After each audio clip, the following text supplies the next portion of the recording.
Mr. Sink is the skin of the bones, and he does not frighten me.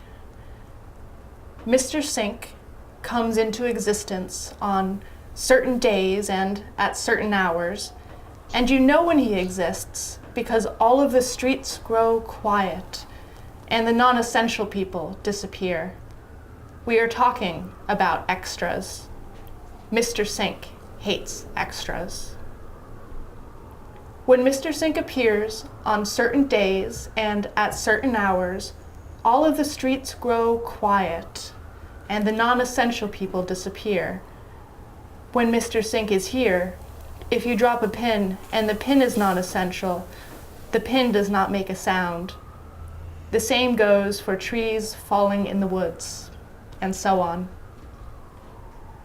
When Mr. Sink appears on certain days and at certain hours, all of the streets grow quiet and the non-essential people disappear.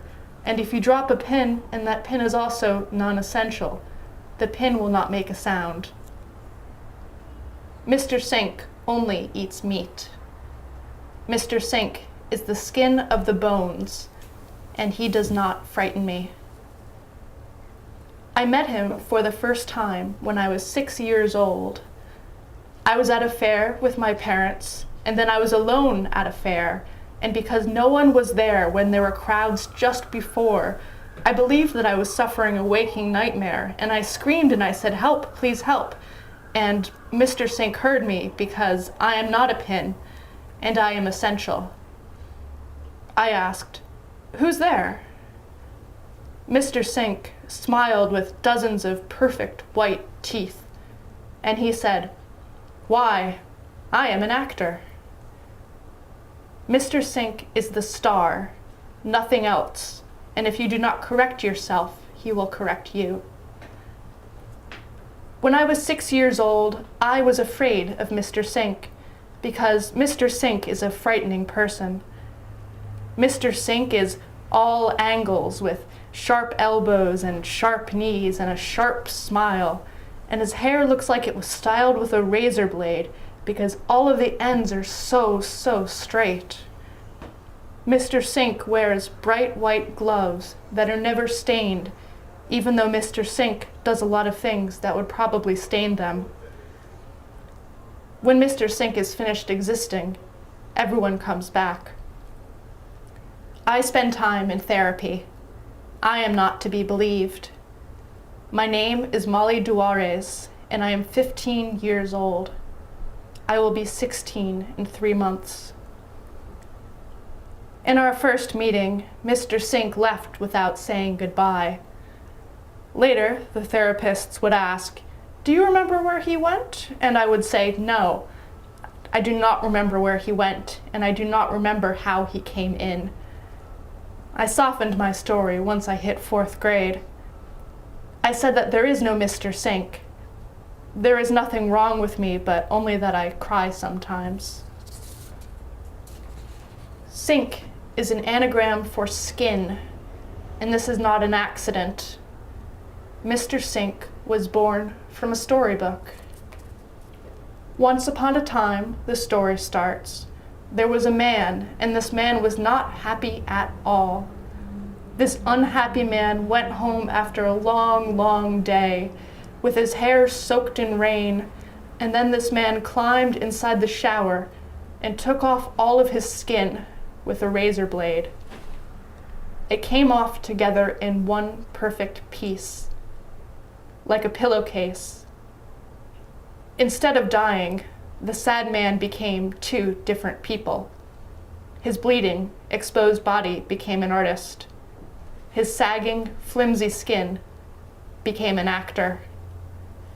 Mr. Sink is the skin of the bones, and he does not frighten me.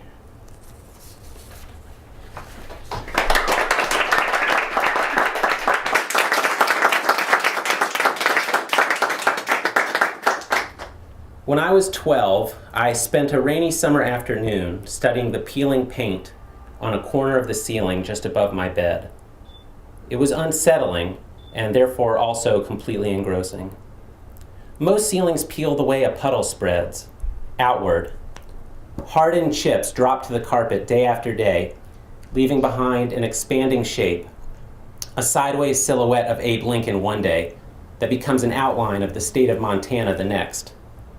This paint, though, peeled in hundreds of tiny flakes, each papery and yellowing and no larger than a thumbnail. All throughout that afternoon, not one flake dropped, even when I cracked the window and they fluttered in the breeze. I stared at the flakes all day until the cloudy light outside dimmed, coating my room in blue-gray shadows. Eventually, my curiosity begged for a companion, and so I went into the living room to get my mother.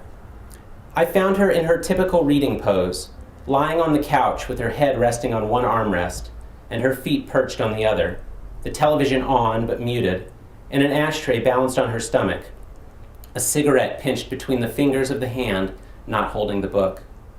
She was reading a French translation of Psalms by the light of a spring-laden desk lamp on the end table behind her, its adjustable neck tilted so that the bulb sat directly over her head, like an idea. King David's pleading song sent minor twitches quivering across her face, and her nostrils flared and her lips trembled and her brow tightened. Even after she realized I was watching her and turned toward me, that expression remained on her face a moment. Being a child, I believed everything in the world rippled from my actions, and at first I thought she was angry that I interrupted. Guilt warmed my cheeks and turned my stomach. When a sleepy smile crossed her face, relief shuddered down my spine. I motioned for her to follow me. I showed her the flaking paint. She squinted at the ceiling and then climbed onto my bed for a closer look. She shook her head. "This is not paint, Gil. It's moths." I froze.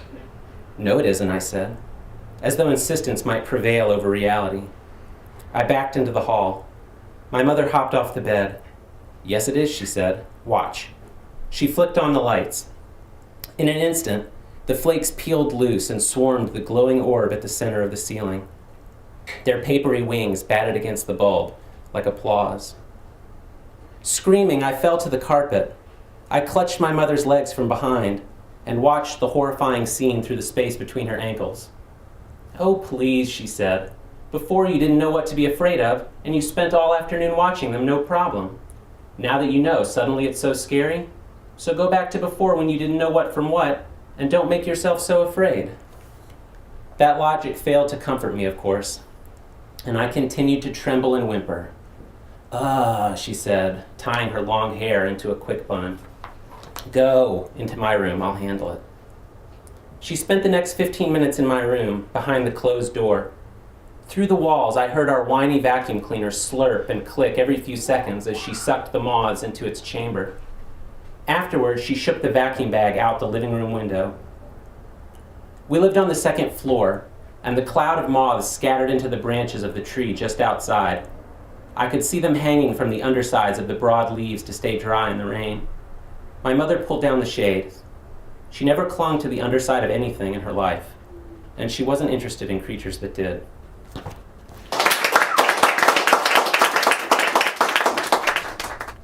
I've been trying for weeks now to recall the name of the woman in the muumuu, her neon-shadowed eyes. She caterwauled and cooed for Johnny Carson on YouTube. Her shtick was falsely claiming Mayan blood. We watched until the imbibed powders sent our limbs to dance across the sheets, our tongues to run the gauntlet of new flesh, our flesh to meld like fluids in a centrifuge, our lips to purr at little deaths. I left to wander gauzy dawn, no thought I'd lose that night, that it would bleed in with the rest. But all the things I got from you are gone, the Spiro sheet, the singer, and her song. Before, when we were all friends, he was just Zach.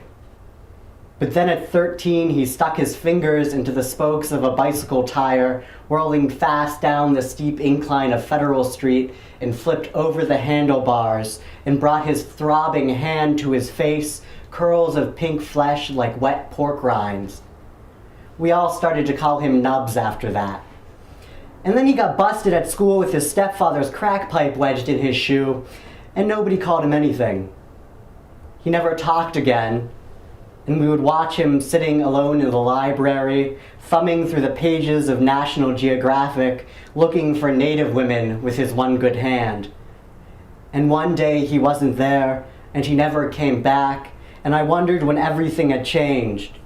In 4th grade, we were all at my house playing Monopoly, and he was there and his breath smelled like ketchup. And he knew he'd never win.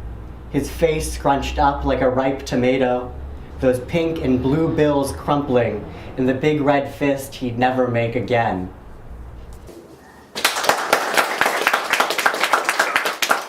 Every story is a ghost story. Every story. Even the ones you tell about yourself.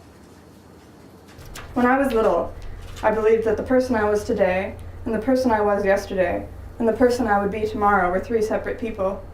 I believed that I lived only one day. In the morning I was born, and in the evening I died, and the person in my bed the morning after that was someone new. I believed this continued, day after day, the variances between iterations subtle enough as to be nearly indistinguishable, but each iteration nonetheless distinct from its predecessors and descendants. The succession of discrete individuals appearing from a distance, perhaps, to be continuous, but close up clearly divided by impassable chasms of nothingness, referred to by liars and by fools asleep. This is a childish belief, of course. The truth of it is that every single instant you are obliterated and refreshed. In the time it takes to blink, or to turn around, you have become someone new, separate from the originator of the action who's gone now forever. This is true of everyone. It's true of all of you. A brief conversation between yourself and a stranger is in reality 100-some snippets of sound passed between 100-some strangers and 100-some yous. And if at some later point in time you choose to relate this conversation to a third party, you are telling the story of people long gone. You are telling the story of ghosts. So these are a few of mine. Underneath her skin there were snakes. I saw them once, writhing along the backs of her hands. My mother had made too many muffins, so she sent me with a tin to give to the woman across the way. We'd never seen her, but we heard she lived alone. The snakes were thin and greenish blue, and I know what you are going to say. Those were veins, you are going to say. Silly child, don't you know what veins look like? But I tell you these were snakes. I tell you as I handed her the tin, my hand brushed the back of her hand, and I felt the prick of their teeth, needle sharp on my palm. At the county fair that year, she had a quilt up for raffle. It was made of scraps no bigger than postage stamps. Everybody marveled at how a woman so old could make stitches so fine and straight and small. But I knew how. She must have let the snakes out and had them sew it with her teeth. I bought 4 tickets for the raffle, but I didn't win. In the baking contest, my mother's muffins got 3rd place. They always said, let the light of the Lord shine through you. But when she did just that, they went absolutely apeshit. You should have seen the fuss they made. Fresh exorcisms on the hour, every hour. We all hated her. How smug she got in a darkened room. Her mother put her out on the porch at night. She was brighter than the street lamps. Moths migrated from miles around just to throw themselves at her. At her birthday party that year, we all took turns hanging lampshades on her. It hurt our eyes to look straight at her. She was so bright that if you held a book out in front of you, you could see every single page all at once. You could read the book that way, but it would make no sense. If you held up your own hand, you could see all the muscles and veins and bones, and the piece of graphite lodged under your left thumbnail. You could read your hand that way. They tried immersing her in the lake during a total eclipse, rubbing her all over with coal from a mine disaster. Nothing seemed to make any difference. Anyway, she snuffed out of her own accord one morning. It was a great relief. We all had a lot fewer headaches after that. My friend Lewis said that there were people growing out there in the tall grasses. He said he had seen them many times, whole groves of them swaying in the breeze. I suggested that perhaps they were the ghosts of picnickers who'd been consumed by overzealous ants, but he accused me of foolishness. They grew, he insisted, up out of the ground, just as a cornstalk or a dandelion does. Why then had he not picked one, I asked. It seemed to me the next logical step if what he told me was indeed true. He said you can't get close to them. He said there are thorn bushes all around them hidden in the tall grasses. You would bleed to death before you got within 10 feet. That sounded like an exaggeration, but he showed me the scars on his legs from the thorns, so I guess I had to believe him. What do they do out there all day, I asked. But he said they did absolutely nothing, just grew. Those were the perfect summer days, days when the sunlight stretched to infinity, and even the darkness was just condensed light, burnt black in the summer heat. On those days, we did not think of winter, because we knew there would never be another winter. The world would end before the summer was out. It was the only thing that made any sense. After dinner, we would all gather in the middle of the street and play hide and seek. There was no home base and no boundaries. You could hitch a ride to California and hide there if you dared. The game ended when everyone was found, or when the sun rose, whichever came first. One year, old Mrs. Randolph died, and when her children came to clear out the house, they found Jimmy Hodgkin under her back porch. He'd been hiding there for almost a year, drinking from her hose and eating the scraps out of her compost bin. He was very pleased with himself for not being found, but the truth is we just forgot about him. He was a very dull boy. One morning, the sun rose sort of pink and fuzzy over the rooftops, and our game of hide-and-seek was over. I was the seeker, and I'd found everyone but my friend Lewis. Everyone knew that Lewis was one of the lousiest hiders out there, so after that I got a reputation as a lousy seeker too, which I thought was unfair. I was pretty sure Lewis had cheated somehow. He usually just hid behind a tree or under a pile of leaves. Once he'd hid by standing in front of a stop sign. I was planning to be very mad at him as soon as he was found. He wasn't, though. Other seekers saw it too. Better seekers, some would say. I started searching for him in the off hours, during daylight, which was against the rules. I scoured every inch of our town, even screamed down into the abyss. Finally, I thought to check the tall grasses. He was out there all right, swaying lightly in the breeze with the rest of them. I ran towards him, but the hidden thorns tore my skin off until I was red all over like a stop sign, and I stopped. Lewis returned to town that winter. He'd done a lot of growing out there. He was over 6 feet tall. I could no longer look him in the eye without a ladder. He bummed cigarettes from Mabel and leaned against the sides of buildings like a fallen tree. I thought to myself, my friend Lewis is gone now. I lost him in the tall grasses, and he'll never be found. And that's all I'll read. Thank you.